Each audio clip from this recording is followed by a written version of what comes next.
Militärische Vorbereitung auf den Tag X. Bewaffnete Milizen in den USA. Ein Podcast von Arndt Peltner.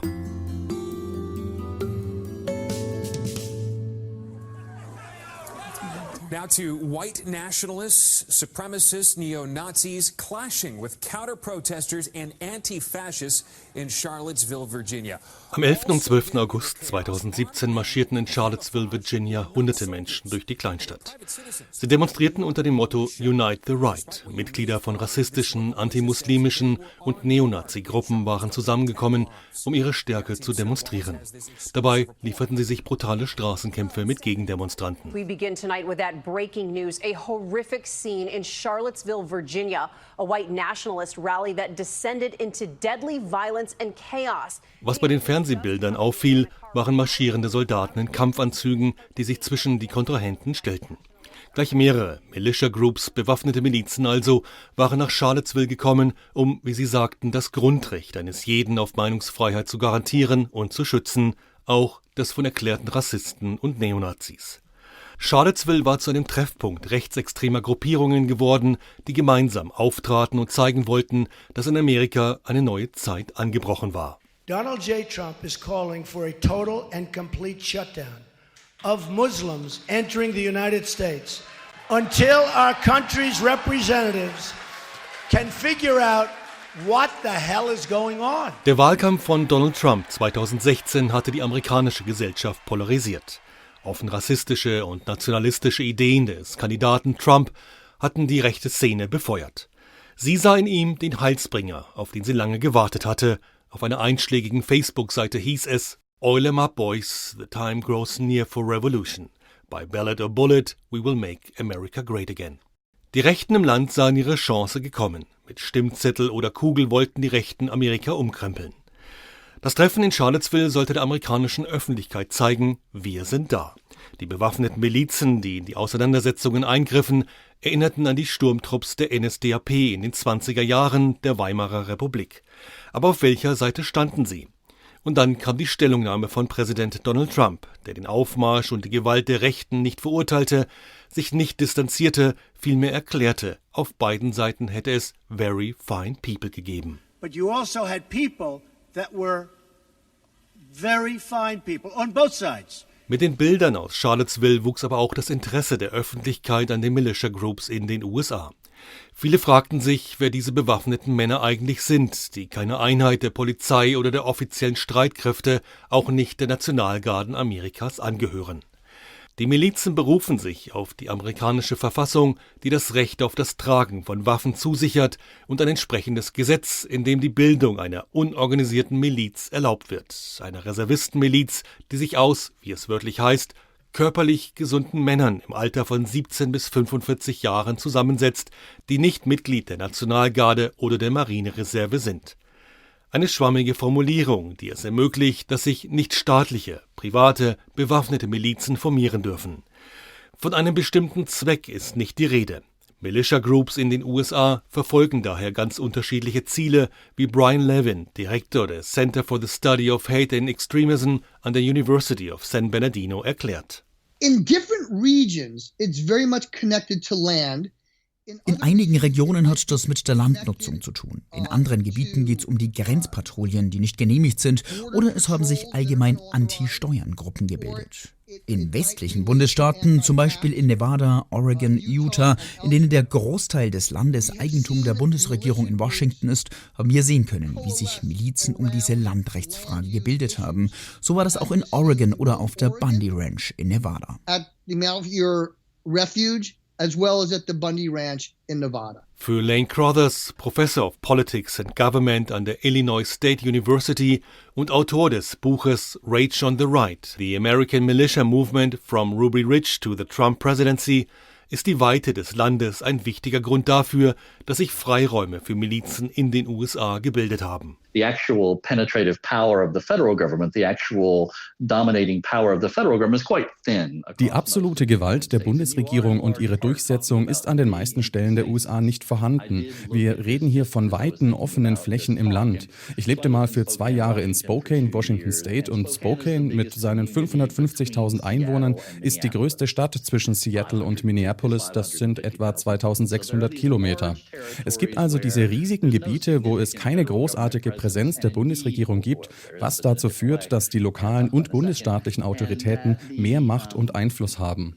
The power, anyway, the direct enforcement power of the federal government is not that high, so that the local and state authorities have more power. Und die sind nicht unbedingt kritisch gegenüber den organisierten Milizen eingestellt, denn viele derer Mitglieder sind aktiv in ihren Communities.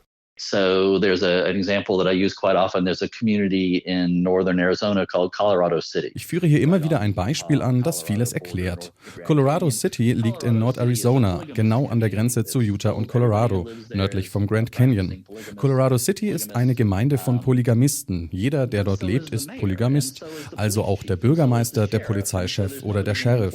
Es gibt also niemanden, der die Gesetze dagegen umsetzt. Und so gibt es viele Regionen in den Vereinigten Staaten, wo Bundesgesetze nicht groß umgesetzt und eingehalten werden, denn dort gibt es politische und auch gesellschaftliche Führungspersonen, die selbst aus dieser Tradition der Ablehnung gegen die Regierung in Washington D.C. und Gewalten von außerhalb kommen. 3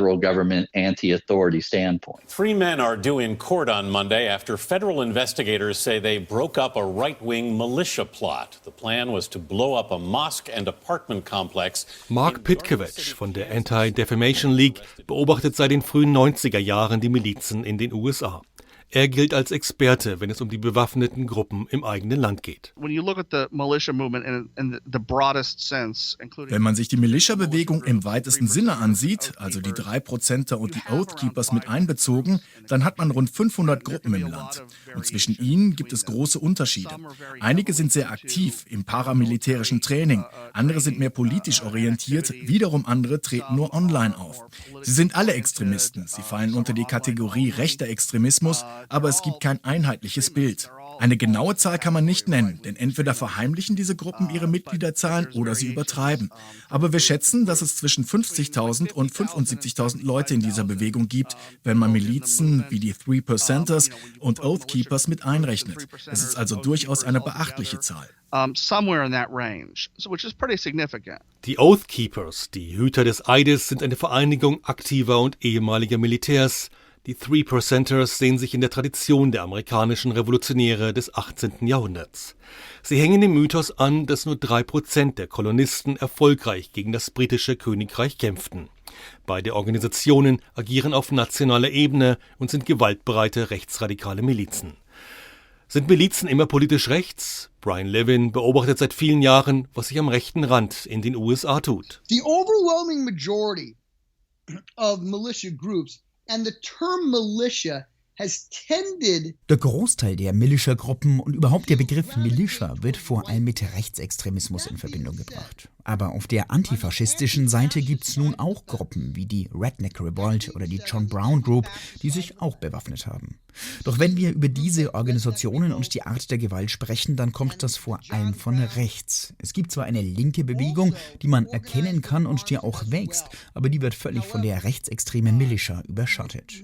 Die meisten von ihnen haben sich nicht zusammengetan, um Gewalt auszuüben, aber manchmal passiert es dann doch, wie in Nevada auf der Bundy Ranch. But sometimes, as we've seen it in Nevada, involving the Bundy Ranch. In the court case against Cliven Bundy, he's the Nevada rancher who sparked a tense standoff against federal agents over grazing rights. Der Rancher Cliven Bundy hatte seit 1993 immer wieder Auseinandersetzungen über das Weiderecht auf staatlichem Grund mit dem Bureau of Land Management geführt. Bundy weigerte sich, Gebühren für die Nutzung der Flächen zu bezahlen. Als im März 2014 das Vieh des Ranchers beschlagnahmt werden sollte, stellten sich dem Sheriff bewaffnete Unterstützer einer Militia-Gruppe gegenüber. Bundy wurde verhaftet, doch im Januar 2018 ließ ein Bundesrichter in Las Vegas die Anklage fallen. Zum Entsetzen der Staatsanwaltschaft und der Bundespolizei FBI. Die Bundys machten auch weitere Schlagzeilen. Ammon Bundy, der Sohn des Ranchers, besetzte 2016 als Anführer einer bewaffneten Miliz ein Naturschutzareal in Oregon. Wieder ging es um die Frage des Landrechtes. Gleich mehrere Milizen aus umliegenden Bundesstaaten eilten zur Unterstützung Ammon Bundys nach Oregon. Bei der Räumung durch das FBI wurde ein Besetzer erschossen. The militia movement pretends Die Militia-Bewegung tut so, als ob sie der Nachfolger der historischen und gesetzlichen Miliz in den Vereinigten Staaten ist. Das stimmt aber nicht. Weder im Sinne der Bundesgesetze noch der in den Bundesstaaten, die bis ins 16. Jahrhundert zurückreichen. Die einzelnen Staaten und auch die Vereinigten Staaten hatten Milizen, Streitmächte, die sich aus Bürgern im Falle von Notfällen oder bei Invasionen zusammenfanden. Die gingen in die Nationalgarden ein. Solche Institutionen gab es auch in Deutschland oder Österreich. Sie waren reglementiert und hatten keinen Bezug zu Extremismus oder Ähnlichem. Dennoch behauptet die Militia-Bewegung das. Auch wenn die Milizen in den USA sich in einer historischen Tradition sehen, begann ihre eigentliche Geschichte erst Anfang der 90er Jahre. Damals war Bill Clinton Präsident. The militia movement arose starting around 1994.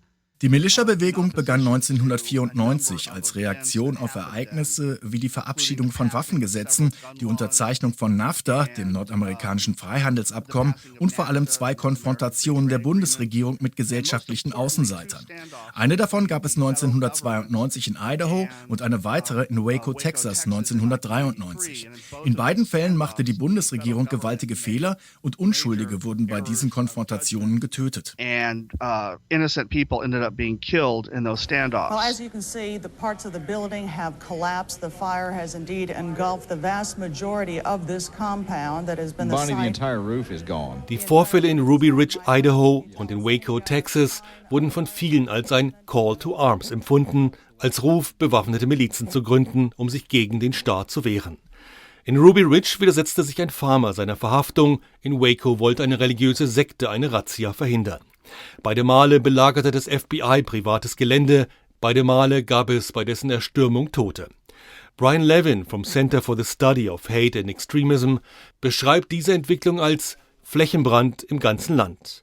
Interessierte gab es in allen Teilen der USA. Sie sahen sich in ihren Verschwörungstheorien bestätigt, wie Mark Pitkevich von der Anti-Defamation League erklärt. And the ideology of the militia movement is rather unique. Die Ideologie der Militia-Bewegung ist sonderbar. Die Leute glauben, dass der Rest der Welt von einer sozialistischen Weltregierung übernommen wurde, eine riesige Verschwörung, um die gesamte Welt durch eine tyrannische, sozialistische Regierung zu kontrollieren. Und die Vereinigten Staaten seien die letzte Bastion der Freiheit.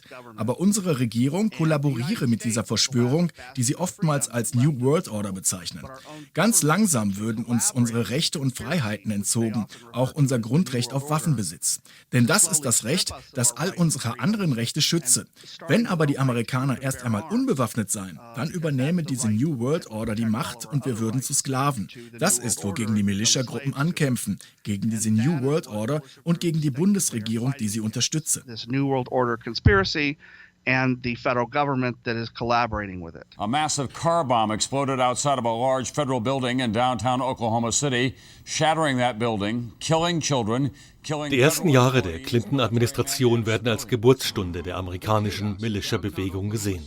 Politische Entscheidungen des Präsidenten wie die Öffnung der Märkte, der Versuch, den Verkauf von Waffen zu reglementieren oder der Abschluss internationaler Verträge führten damals zu einer Stärkung der Milizen im Land.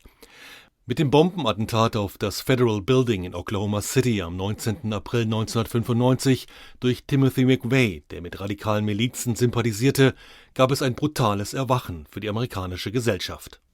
Ende der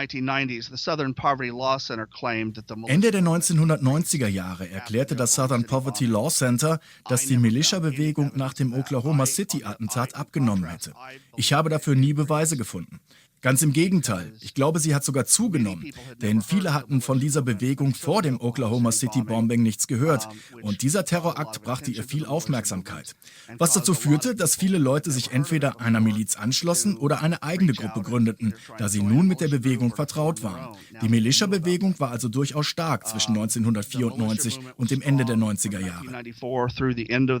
The 1990s. Back on the Y2K front, despite all of the assurances that the Y2K computer problems are under control at a cost of $100 billion in this country, a lot of Americans nonetheless are taking no chances. By the end of the 1990s, it had started to decline, and Y2K Erst am Ende der 90er Jahre verlor die Bewegung an Fahrt und Y2K, die angekündigte Jahr 2000-Katastrophe, traf sie noch einmal hart. Denn viele der Milizen waren von der Y2K-Verschwörungstheorie überzeugt, dass die Computer zur Jahrtausendwende streiken würden und die Regierung, die New World Order, das zu ihren Gunsten nutzen würde, den Ausnahmezustand auszurufen, die Verfassung außer Kraft zu setzen. Wenn dies dann der Fall sei, würden die Milizen im Land sich gegen die Regierung erheben. Aber das traf bekanntlich nicht ein. Die Computer liefen weiter. Anfang der 2000er, 2002, 2003 erreichte die Militia-Bewegung ihren Tiefpunkt und es gab nur noch ein paar aktive Gruppen im Land. Wir dachten schon, auch die würden ganz verschwinden. Die Militia-Bewegung in den USA köchelte für mehrere Jahre auf Sparflamme vor sich hin. Die Terroranschläge des 11. September 2001 führten nicht zu einem Anstieg der Mitgliederzahlen. Ihre patriotische Aufgabe sahen viele Amerikaner jetzt eher darin, sich den offiziellen amerikanischen Streitkräften und den Nationalgarden der Bundesstaaten anzuschließen. In den militärischen Konflikten in Afghanistan und Irak konnten sie Erfahrungen sammeln für ihre zukünftige Mitarbeit in der Militia-Bewegung. Als am Ende der Ära George W. Bush Truppen aus dem Krieg gegen den Terror heimkehrten, stiegen in den USA die Mitgliedszahlen der verschiedenen Milizen wieder. Interessanterweise war es der Wahlkampf von Barack Obama, der zu einem deutlichen Anwachsen führte. That caused significant growth. Yes, we can. And then there was a bit of a plateau, but the movement had already galvanized. And what I would say is, though, that the spread of Und dann hatte sich die Bewegung konsolidiert. Ich würde sagen, die Verbreitung des Euronationalismus, die Erstarkung nationalistischer Tendenzen in den verschiedenen europäischen Ländern hat nicht nur die Milizen beeinflusst, sondern auch die Gruppen, die schon eher als Hassgruppen gesehen werden müssen. Nicht alle Militia Groups sind Hassgruppen und nicht alle sind gewaltbereit. Und nicht alle sind eine Gefahr. Viele von ihnen sind vielmehr soziopolitische Ventile für Leute, die ähnliche Überzeugungen haben, auch wenn diese Überzeugungen extrem erscheinen. Nichtsdestotrotz, der Zuwachs bei den Milizen ist untrennbar mit dem Anstieg des Euronationalismus in den USA verbunden. Das ist etwas, das vom Anti-Islam bis zur Antiglobalisierung und dem Populismus befeuert wurde. Dazu noch die Angst vor einer veränderten Wirtschaftslage und Demografie. As fear over changing economics and demographics. Now they had someone, although they didn't like George W. Bush, they didn't hate him. Nun hatten sie wieder ein Feindbild. Auch wenn sie George W. Bush nicht mochten, sie hassten ihn nicht so wie Bill Clinton. Aber Barack Obama konnten sie wieder richtig hassen. Und auf Barack Obama projizierten sie ihren gesamten Hass auf die Regierung, pflegten ihre Verschwörungstheorien und fügten neue hinzu, wie die Birther-Theorie, also die, dass Obama kein Amerikaner sei, vielmehr ein Moslem, der Amerika schaden will. But Trump comes along and said, birth certificate. He gave a birth certificate. Whether or not that was a real certificate, because a lot of people question it, I certainly question it. And that was a major factor in allowing the militia movement to rebound. Das führte dazu, dass die Militia-Bewegung wieder kräftig wuchs. Hinzu kamen 2008, 2009 die sozialen Medien, die den Aufschwung der Bewegung beschleunigten. Die Milizen konnten auf einmal ihre Sichtweisen schnell und weit über MySpace, Facebook und YouTube verbreiten. And to spread really quickly, very far, because of social media. Trotzdem blieben sie öffentlichkeitsscheu. Versuche, sie zu kontaktieren, waren mühsam. Auf Facebook entdeckte ich die Delta Company der California State Militia. Auch andere Gruppen sind online präsent. Ich schrieb sie an, doch nur die CSM schrieb zurück. Ihr Pressesprecher erklärte, man sei gerne zu einem Treffen bereit, auch zu Interviews, und die Teilnahme an einer Trainingseinheit sei auch möglich. Über Wochen tauschten wir E-Mails aus. Ein Treffen wurde immer wieder verschoben, bis der Pressesprecher schließlich schrieb: Ich denke, unsere Zurückhaltung, Ihnen ein Interview zu gewähren, kommt daher, dass wir Ihre Beiträge in den sozialen Medien zur Waffensituation in den USA gelesen haben und glauben, dass Sie Ihren Hörern nicht fair über uns berichten würden. Sie vergleichen die NRA, die National Rifle Association, mit einer inländischen amerikanischen Terroristengruppe und haben eine sehr europäische Sichtweise bezüglich des Waffenbesitzes. Da war die Google-Übersetzung, die die California State Militia wohl benutzte, offenbar ungenau. Die NRA hatte ich nie mit einer Terrorgruppe verglichen. Ich versuchte, mein Interview mit weiteren Mails zu retten und schrieb offen, dass wir sicherlich nicht in allem übereinstimmen würden, aber wir sollten reden. Der Satz, der wahrscheinlich für die Mitglieder ausschlaggebend war, lautete: We can agree to disagree. Daraufhin wurde ich zu dem Treffen am Sonntagmorgen um 7:30 im Waffle House in Livermore eingeladen, rund eine Autostunde von meinem Wohnort entfernt. 8 Männer der California State Militia saßen in militärischer Kleidung um einen Tisch und tranken Kaffee. Per Handschlag wurde ich von jedem freundlich begrüßt, ein weiterer Stuhl wurde an den Tisch gezogen, man rückte zusammen. Mein Mikrofon blieb in der Tasche. Die Mitglieder stellten sich vor, erzählten von ihren Erfahrungen und warum sie der Miliz angehörten. Es waren keine Glatzköpfe, sie hatten auch keine Hakenkreuz-Tätowierungen, trugen keine Make America Great Again Baseballkappen. Hier saß eine Gruppe von Familienvätern mit verschiedensten beruflichen Erfahrungen zusammen. Was sie verband, war ihr Patriotismus und die Sorge darüber, dass der Staat in einer Notfallsituation sie und ihre Familien nicht beschützen könnte. My name is Clyde Massengale and I'm the captain of California State Militia Delta Company. My name is Jason Lewis. I'm the First Lieutenant and Executive Officer for the California State Militia Delta Company. Nach dem morgendlichen Kennenlernen im Waffle House von Livermore waren die Mitglieder zu Interviews vor dem Mikrofon bereit. Ein paar konnte ich per Skype sprechen, Clyde Massengale und Jason Lewis traf ich an einem Abend in einer Pizzeria in Lafayette, östlich von Oakland. Massengale hat lange Haare, die zu einem Pferdeschwanz zusammengebunden sind, ist Mitte 50, trägt wie Lewis einen Pullover mit dem Abzeichen der California State Militia und erklärt, dass sein Sohn auf die Waldorfschule geht und er daheim keinen Fernseher hat. Neben ihm sitzt Jason Lewis, Ende 40, er lacht gerne. Ihn könnte man sich in jeder Bankfiliale vorstellen. I felt the need. We were in the fire up in Old Gulch Fire in 91 and stuff, and my mom and everything up in Forest Meadows. Ich war 1991 mit meiner Mutter von dem großen Brand in Forest Meadows betroffen und wir mussten damals schnell raus. Danach wollte ich einfach besser vorbereitet sein, wenn es zu Naturkatastrophen kommt. Aber das reichte mir dann bald nicht mehr, vor allem nach der Geburt meines Sohnes. Damals wachte ich auf und wollte irgendetwas tun. Da gibt es jede Menge Organisationen, bei denen du sagst, ich bin mir bei denen nicht so sicher. Und dann fand ich diese Gruppe hier, die die einzige war, die sich nach dem kalifornischen Militär- und Veteranencode 121-30 orientieren. Für mich war das wichtig, denn ich wollte am Abend nach Hause gehen können. Ich wusste nicht, auf was ich mich einlasse, aber hier bin ich, über 7 Jahre später. That's why I initially joined. I had no idea what I was getting into. Here I am, 7+ years later. So I think the reason I joined was I sort of started seeing issues like Katrina and other incidents in our society where Ich trat nach dem Hurricane Katrina in New Orleans und anderen Ereignissen bei, wo wir erkannten, dass das Sicherheitsnetz der Regierung ein ziemlich dünnes Netz ist, das ganz schnell reißen kann. Deshalb lernte ich bestimmte Überlebenstechniken, war damals schon ein Rettungssanitäter, aber dann wurde mir klar, dass ich auf mich alleine gestellt war. Ich kann mich nicht bei einer Katastrophe 24 Stunden am Tag um meine Familie kümmern. Ich brauche Gleichgesinnte, die mich unterstützen. Ich habe mir das Rote Kreuz und andere Organisationen angesehen, aber da fand ich nicht den Gemeinschaftsgeist und die Kameradschaft. Danach suchte ich und das fand ich schließlich in der California State Militia. I looked at CERT, I looked at Red Cross, I looked at other organizations, and I didn't find that sense of community and camaraderie as well. So that wasn't there. And so that's what I started looking for, and that's what I found in the California State Militia. Community, Gemeinschaft, das wird in den Gesprächen mit den Mitgliedern der California State Militia immer wieder angeführt.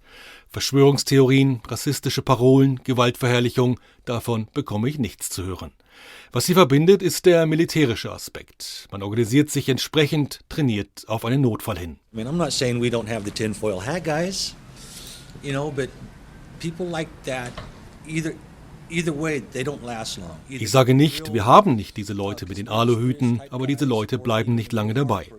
Weder die richtigen Verschwörungstheoretiker noch die richtigen Hardcore-Typen, für die sind wir sowieso nicht hart genug. Für mich ist es die Gemeinschaft. Ich bin derjenige, der die Nachbarschaftshilfen eingeführt hat, denn wir sind hier in der Bay Area, du kennst das. Mein Ziel ist es, sicher zu seinem Haus und zu ihm zu kommen, wenn ich auf seine Kinder aufpassen soll, wenn er nicht nach Hause kommen kann. Nachbarschaft, Community, sich gegenseitig helfen und unterstützen, sich vorbereiten auf eine Katastrophe, ein Feuer oder ein Erdbeben. Was in Kalifornien nicht selten ist, das sei ihnen wichtig. Die California State Militia versteht sich als eine Gruppe von Männern, die durchaus patriotisch denken und sich dabei auf die Verfassung berufen. Kriminell oder vorbestraft darf man nicht sein, wenn man Mitglied werden will. Die Miliz trainiert zwar auch mit Waffen, man müsse aber keine besitzen, nur sie bedienen können, sagen sie. Hauptmann Messengale als Anführer der California State Militia grenzt sich gern von anderen Milizen ab. They try, but come on, when you get a bunch of alpha males together, what do you think happens? Es gibt immer wieder Versuche, alle zu vernetzen, aber seien wir mal ehrlich, es sind alles Alpha-Kerle. Was glaubst du, was da passiert? Wir bleiben lieber außen vor und beobachten das. Wir denken darüber nach, ein Amateurfunknetz aufzubauen, bei dem man auch lizenziert wird.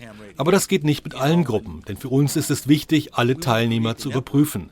Es geht dabei um Vertrauen. Ich muss ihnen vertrauen und sie mir. Von daher wollen wir nicht jeden dabei haben. It's hard for us to bring everybody in because we want to make sure we check everybody. We look at everybody. Again, it's a trust thing here. You know, I need to trust him. He needs to trust me. So we're not just going to bring anybody in. Die California State Militia versteht sich als harmlose, weitgehend unpolitische Bürgerinitiative.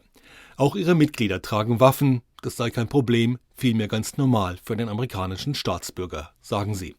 Andere Gruppen hingegen haben sich in den letzten Jahren radikalisiert, wobei die sozialen Medien eine zunehmend wichtige Rolle spielten. Welcome to United Constitutional Patriots Radio Show with your host Johnny. Facebook, Twitter, YouTube, Online-Radio. Die Milizen in den USA agieren ganz offen, wenn man sie denn wahrnehmen will. Sie verfolgen ganz unterschiedliche Ziele und Absichten. Sie sind gut vernetzt, aber schlecht organisiert. Was Talkradio für den Aufstieg von Newt Gingrich und dessen Republican Revolution Mitte der 90er Jahre war, was Fox News für die Wahl und Wiederwahl von George W. Bush bedeutete, wurden die sozialen Medien für die Mobilisierung der Milizen und des rechtsextremen Randes in der amerikanischen Gesellschaft, erklärt Mark Pitkevich von der Anti-Defamation League. As a result of that, between 2008 and 2010, das Ergebnis dieser Entwicklung zwischen 2008 und 2010 war, dass sich die Mitgliedszahlen der Militia-Bewegung vervierfacht haben und sie sich damit gewaltig zurückgemeldet hat. So stark waren sie seit Mitte der 90er Jahre nicht mehr. Da vieles über die sozialen Medien lief, kamen viele junge Leute dazu. Vorher waren es überwiegend Männer mittleren Alters. Which had been mostly a middle-aged movement. But now a lot of younger people were coming into it. Doch beim genaueren Hinsehen, so Lane Crothers, Professor für Politik an der Illinois State University, beeinflussten die Zielsetzungen der Milizen schon seit etlichen Jahren die amerikanische Politik. So those 90s era groups influenced Diese 90er-Jahre-Gruppen beeinflussten die Politik gerade in der Republikanischen Partei. Viele der Ideen, die es vorher nicht gab, sind nun weit verbreitet bei den Republikanern. Auch vergessen wir, dass die National Rifle Association bis in die 1970er Jahre vor allem eine Vereinigung von Jägern und Sportschützen war. Sie waren bis dahin keine aggressiven Befürworter von Waffenrechten. Das begann in den 70ern. Auch das wurde in den Milizen aufgenommen. Heute spiegelt sich das in allen Regierungsforderungen auf allen Ebenen der Republikanischen Partei wider. Now, of course, reflected in most government policy or most Republican Party platforms across the United States. 4 Georgia men appeared in a federal court in Gainesville, Georgia today, arraigned on terrorism charges. They were accused of conspiring to manufacture a deadly biological toxin, ricin, and planning to use it to kill U.S. citizens, among them government officials.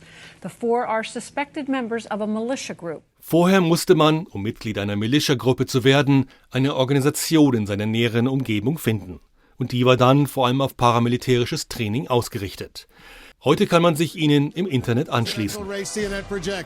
Donald Trump wins the presidency. The business tycoon and TV personality. What the election of Donald Trump did was to elevate. Die Wahl von Donald Trump hat dazu beigetragen, dass das Anti-Establishment, dass regierungsfeindliche Verschwörungstheorien auf eine akzeptierbare Stufe gehoben wurden. Wir haben Medien wie Infowars, die auf einmal Bedeutung bekommen, die sie zuvor nicht hatten. Being elevated to a position that they hadn't previously established. If these crazy globalists that don't know when to give up actually are able to remove Trump, I'm going to walk through the scenarios for that coming up. If they're able to do that, it will cause a massive civil war in this country. Infowars ist eine Radiosendung von Alex Jones, die derzeit rund 2 Millionen Hörer pro Woche erreicht. Themen sind vor allem Verschwörungstheorien, die von der New World Order handeln. Aber auch vom Massaker an der Sandy Hook Grundschule, das angeblich von der Regierung geplant wurde als Aktion gegen Waffenbesitzer. Lange Zeit war Donald Trump einer von Jones' Hörern. Er war sogar Gast der Sendung. Nach Aussagen von Alex Jones rief der Präsident ihn am Tag nach seinem Wahlsieg an, um sich bei ihm für seine Unterstützung zu bedanken. Die Bewegung erkannte, da ist jemand, der ihre Sprache spricht. Das elektrisierte die Leute, die bislang am äußersten Rand der amerikanischen Politik waren. When Mexico sends its people, they're not sending their best. They're not sending you. They're not sending you. They're sending people that have lots of problems, and they're bringing those problems with us.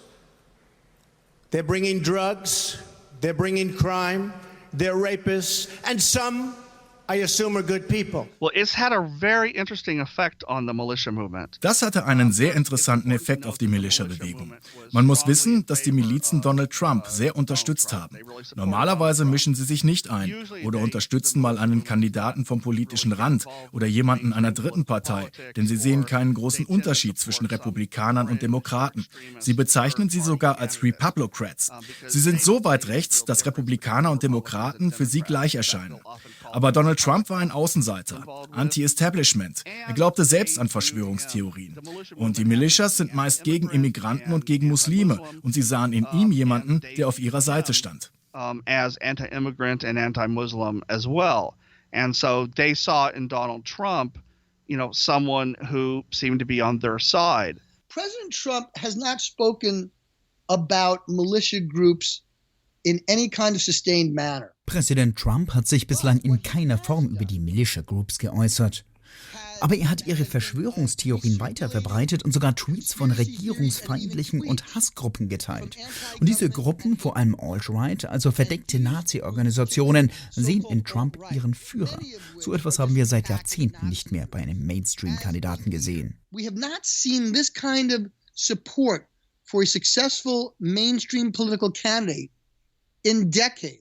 Donald Trump kam mit seiner Haltung zum Grundrecht auf Waffenbesitz, seinem Eintreten für sichere Grenzen, seinen rassistischen und nationalistischen Tönen, seinen Kampfrufen America First und Make America Great Again bei den Milizen gut an. Und dann war dieser Kandidat auf einmal im Weißen Haus. Mark Pitkovich glaubt, dass die Militias damit in eine ziemliche Identitätskrise geraten sind. Donald Trump won the election, to everybody's surprise.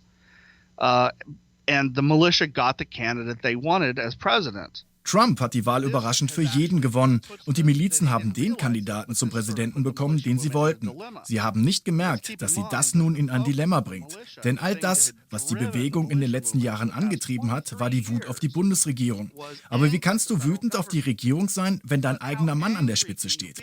Das könnte dazu führen, dass die Militia-Bewegung vielleicht mit der Wahl von Trump schrumpfen wird, weniger aktiv sein wird. They wouldn't be so motivated to get involved with a militia group if Donald Trump were president. Beobachter der rechten Szene in den USA gingen davon aus, dass sich die Milizen nach dem Wahlsieg Trumps wieder den alten Feindbildern zuwenden würden: Immigranten und Muslimen. Doch dem war nicht so. Die Antifa wurde zum Gegner erklärt, obwohl es bislang kaum Konflikte zwischen den beiden Lagern gab. Der Großteil der Militia Groups in den USA war kein Verfechter von White Supremacy wie der Ku Klux Klan oder andere Neonazi-Gruppen. Für die Antifa hingegen waren alle Milizen bewaffnete Spinner und Rassisten, die ihre Verschwörungstheorien pflegten. Well, Antifa started showing up at Donald Trump-related events during the campaign and after he was elected president. Die Antifa tauchte auf einmal bei Donald Trumps Veranstaltungen während des Wahlkampfs auf und dann auch, als er gewählt war. Denn sie sehen in Donald Trump einen Rassisten. Damit wurden die rechten Milizen auf die Antifa aufmerksam. Sie empörten sich darüber, dass sie bei Trumps Vereidigung dabei war und bei anderen Auftritten von ihm oder von anderen konservativen Rednern. Damit wurde die Antifa der neue Feind der Milizen. And they began to try to turn the Antifa into a new enemy for themselves. Now to Berkeley, California, where we're seeing violent demonstrations underway at this hour. These are clashes. They're competing between political rallies, two of them in the city. Some are pro-Trump, the others are anti-Trump. Am 15. April 2016 kam es in Downtown Berkeley am Rande einer politischen Veranstaltung, organisiert von der Alt-Right-Bewegung um den rechtsextremen Richard Spencer, zu einer gewaltsamen Auseinandersetzung zwischen der Antifa und rechten Gruppen, darunter auch Mitgliedern verschiedener Milizen. Die Bilder zeigten bürgerkriegsähnliche Zustände und wurden als Battle for Berkeley bekannt. Beide Seiten feierten ihre Siege. Für die Alt-Right war das ein historischer Übergang. Richard Spencer, der als Gründer dieser Bewegung gilt, kam nach der Schlacht von Berkeley Mitte April zu dem Ergebnis, dass wir in den USA nun Zustände wie in der Weimarer Republik erreicht hätten. Reminds me more of the you could say 20s and 30s, when you had two different camps who saw each other as existential foes, battling out for the control of space, for the control of ideological space. Donald Trump als gewählter Präsident machte da weiter, wo er im Wahlkampf 2016 aufgehört hatte.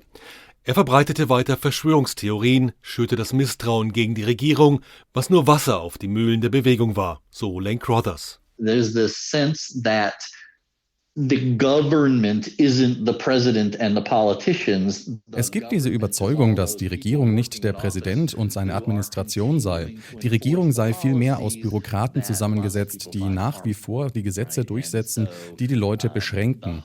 Die Hoffnung ist, und das kann man auch in den konservativen Kommentaren unter Trumps Tweets nachlesen, dass der Präsident weiter kämpfen soll, er uns vor der teuflischen Regierung schützen muss. Die Regierung ist also eine Gruppe aus Bürokraten und Trump und seine Leute sind also diejenigen, die diesen Deep State zerstören und die Demokratie in Amerika wiederherstellen müssen. And Trump's the one, and the right in general is the one. The political leaders are the ones coming in to try to break the deep state and quote unquote restore democracy to America. Pitkevich von der Anti-Defamation League stimmt dem zu.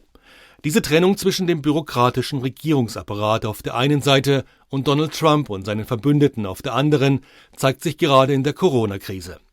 Von weiten Teilen der Milizen werden die Einschränkungen und strikten Vorschriften als Medical Martial Law, als medizinisches Kriegsrecht gesehen, als ersten Schritt auf dem Weg zur totalen Kontrolle der Bevölkerung. It's very easy for them to imagine themselves stepping into this role in opposition to lockdown measures. And again, especially because Für sie ist es ganz einfach, gegen die Ausgangsbeschränkungen zu sein.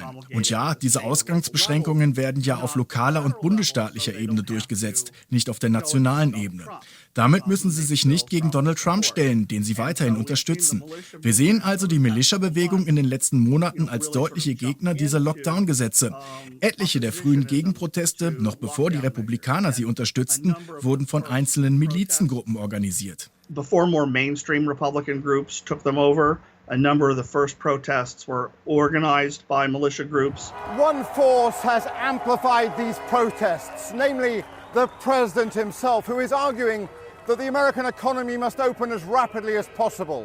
It's an extraordinary fact that he is siding with these anti-lockdown activists and not with his own scientific advisors. Bewaffnete Milizen mit eindeutigen Flaggen zogen mit Kritikern gegen die Corona-Restriktionen vor die Parlamente in den Bundesstaaten. In der Krise zeigten die Militias ihre Stärke. Von Donald Trump kamen keine kritischen Worte, er tweetete vielmehr, all die Protestierenden seien sehr gute Menschen, aber sie seien wütend. Eine Distanzierung fand nicht statt. 2020 ist auch ein Wahljahr in den USA. Donald Trump will wiedergewählt werden, auf die Unterstützung der Milizen kann er bauen. Doch die große Frage ist, wie sich die zum Teil schwer bewaffneten Milizen verhalten, wenn Donald Trump nicht wiedergewählt werden würde. Schon seit Monaten verbreitet er für diesen Fall Verschwörungstheorien. When you do all mail-in voting ballots, you're asking for fraud. People steal them out of mailboxes. People print them and then they sign them and they give them in. And the people don't even know where they're double counted. People take them away. They force people to vote. They harvest. You know what harvesting is? They take many, many ballots and they put them all together and then they just dump them and nobody has any idea whether they're crooked or not. Look. So let's just assume for the sake of argument that Joe Biden wins. Let's assume for the sake of argument that he actually is inaugurated on January the 20th. 2021. Stellen wir uns einfach mal vor, dass Joe Biden gewinnt. Stellen wir uns vor, dass er am 20. Januar 2021 zum Präsidenten vereidigt wird, vor dem Kongressgebäude die Hand hebt, den Amtseid ablegt. Und an dieser Stelle wäre dann Joe Biden der Präsident der Vereinigten Staaten, egal ob Donald Trump noch im Weißen Haus sitzt. Die Frage ist dann, ob es diesen Konflikt geben wird, wenn Sicherheitsbeamte zum Weißen Haus kommen würden, Donald Trump zum Verlassen der Räume aufforderten. Würden dann die Milizen auftauchen, sich diesem Ansinnen widersetzen und es zu einer militärischen Konfrontation mit den Polizeieinheiten kommen lassen? Do the militia show up and try to resist causing a military confrontation with the law enforcement authorities? If in November 2020 Donald Trump loses his bid for re-election, and if he does not accept that semi-gracefully. Wenn Donald Trump im November 2020 die Wiederwahl verlieren sollte und das nicht gerade würdevoll akzeptieren würde, wenn er behauptete, die Wahl sei gefälscht, ein Schwindel, dass er die Wahl gewonnen habe, dann wäre es durchaus möglich, dass Extremisten aus der Milizbewegung oder auch andere Hardcore-Trump-Unterstützer aus der QAnon-Szene mit Gewalt reagieren. Das ist durchaus denkbar. And QAnon adherents, that violent incidents might occur.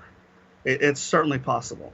Die Gefahr einer gewaltsamen Reaktion, ausgeführt von einzelnen Mitgliedern oder ganzer Militiagruppen, existiert also. Mit großer Besorgnis schaut deshalb auch Brian Levin, Direktor des Center for the Study of Hate and Extremism an der University of San Bernardino, auf die Ereignisse am rechten Rand. In any event, in a highly politically splintered and entrenched society, the presence of private armed organizations. Auf jeden Fall sollten wir in einer hochpolitischen, gespaltenen und verfahrenen Gesellschaft die Existenz von privaten, bewaffneten Organisationen, die sich unter einem Militärcode bewegen, sehr ernst nehmen. Unterm Strich bedeutet das, die meisten dieser Gruppen halten ihre Übungen in ihrem Umfeld ab und nicht mehr. Aber es gibt genügend, die mehr wollen. Und diese Splittergruppen, die ideologisch am äußersten heranstehen, die Gewalt befürworten, vor denen müssen wir uns in Acht nehmen. That are looking for something else. And that sliver of groups that are very fringe ideologically with an aggressive embrace of violence are ones that we have to be concerned about. Sie hörten Militärische Vorbereitung auf den Tag X, bewaffnete Milizen in den USA. Ein Podcast von Arndt Peltner im Auftrag der Bundeszentrale für politische Bildung aus der Reihe Rechtsextreme Rückzugsräume.